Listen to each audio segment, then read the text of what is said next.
The Little Prince, chapters 11, 12, and 13 by Antoine de Saint-Exupéry. Hi! I don't know if you noticed, but you do now, that Mr. Greg is wearing a lot of gray today. Gray, gray, gray, and gray. That's called monochromatic, or one color. And my mood is kind of gray, almost like an overcast day. Like, do you know when there are a lot of clouds and it's kind of a little bit cold and it's been raining? Like, that's actually what it's like outside. And that's kind of how my mood is. So I wasn't even really feeling like singing a song. But maybe you're feeling like hearing a song, right? I mean, we're in this relationship together. So let's say with each other, we can sing this with each other, okay? This is a really cool song to sing. It's super easy. And when you're feeling gray in particular, this can be a really helpful tune.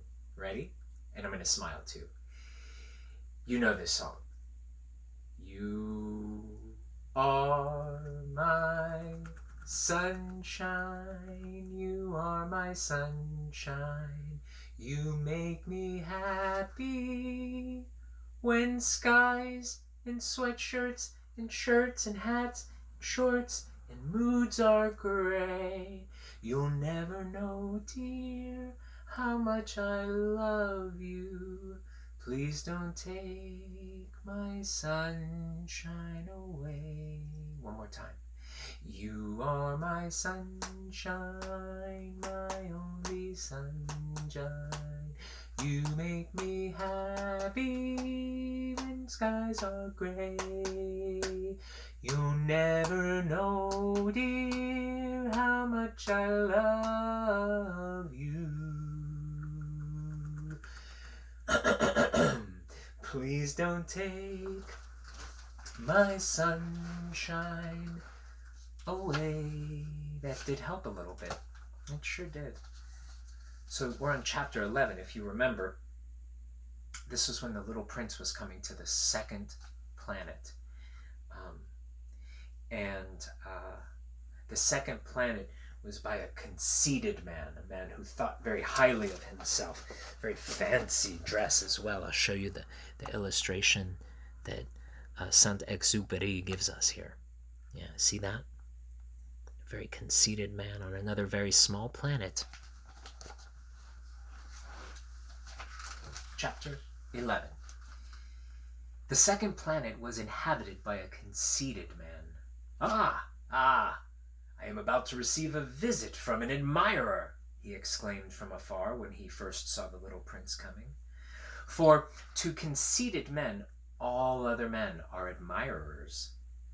Good morning, said the little prince. That is a queer hat you're wearing.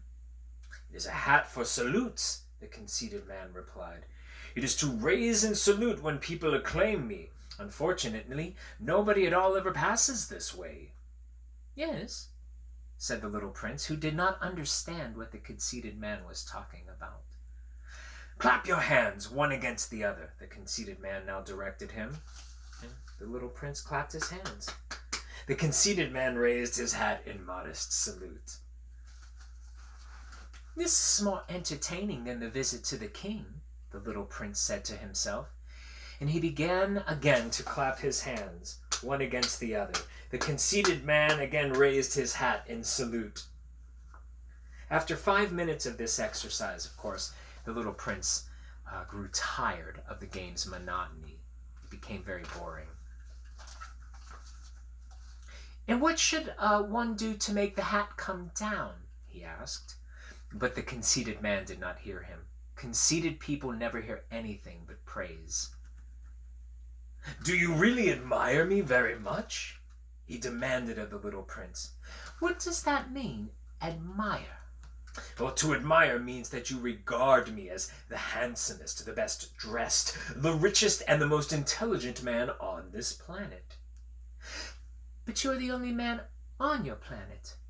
Do me this kindness. Admire me just the same.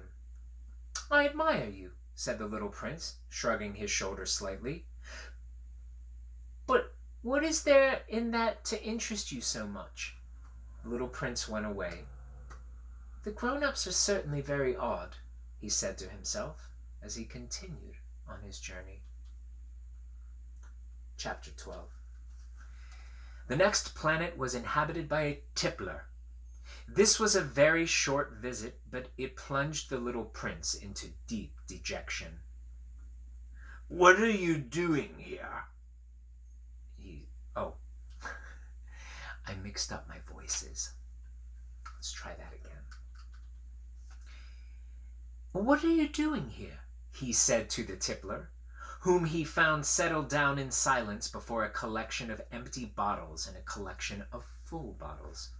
"I am drinking," replied the tippler with a lugubrious air. "Why are you drinking?" demanded the little prince. "So that I may forget," replied the tippler. "Forget what?" inquired the little prince, who was already sorry for him. "Forget that I am ashamed," the tippler confessed, hanging his head. "Ashamed of what?" insisted the little prince, who wanted to help him.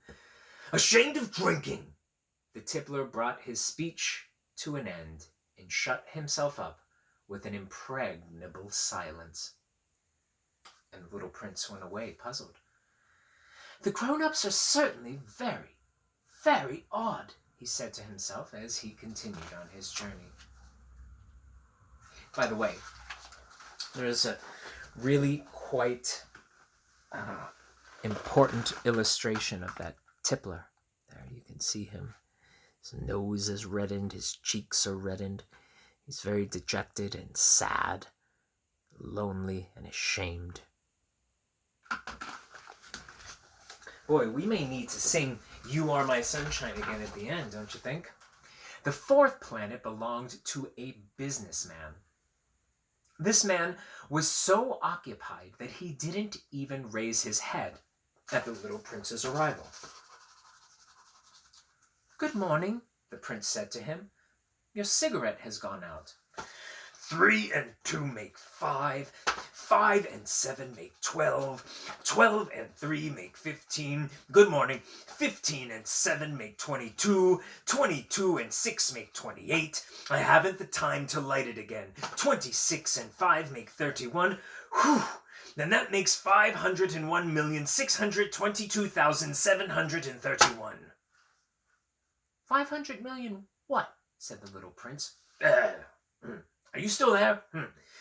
501 million. I can't stop. I have so much to do. I am concerned with matters of consequence. I don't amuse myself with balderdash.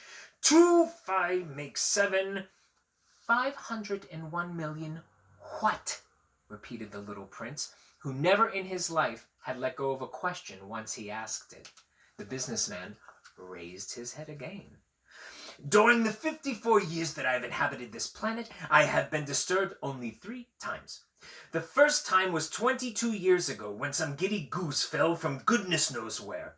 He made the most frightful noise that resounded all over the place. I made 4 mistakes in my addition. The second time, 11 years ago, I was distracted by an attack of rheumatism. I don't get enough exercise. I have no time for loafing. The third time, well, this is it. I was saying then, 501 million. Millions of what? The businessman suddenly realized that there was no hope of being left in peace until he answered the question. Millions of those little objects, he said, which one sometimes sees in the sky. Flies? Oh, no. Little glittering objects. Bees? Oh, no. Little golden objects that set lazy men to idle dreaming. As for me, I am concerned with matters of consequence. There is no time for idle dreaming in my life.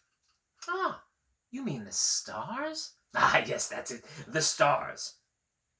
And what do you do with 500 million stars? 501,622,731. I am concerned with matters of consequence. I am accurate. And what do you do with these stars? What do I do with them? Yes. Nothing. I own them. You own the stars? Yes. But I've already seen a king who... Kings do not own. They reign over. It's a very different matter.